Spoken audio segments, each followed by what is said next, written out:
O mercado brasileiro passou por um momento importante no ano passado, em que houve uma abertura e está passando por um processo de maturidade. Então,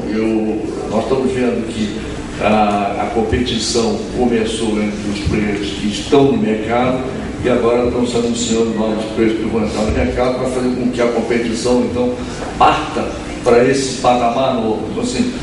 muita novidade não vai acontecer em curto prazo, mas em médio prazo vai acontecer a adoção, como eu falei, a mobilidade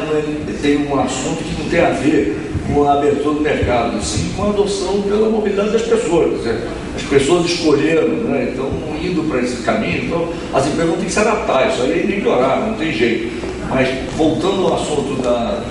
dos adquirentes, hoje nós estamos trabalhando para trazer o que a gente tem no resto do mundo, a gente faz esse serviço em todos os cantos do planeta, estamos trazendo essas funcionalidades para o Brasil e estamos colocando a disponibilidade do mercado brasileiro.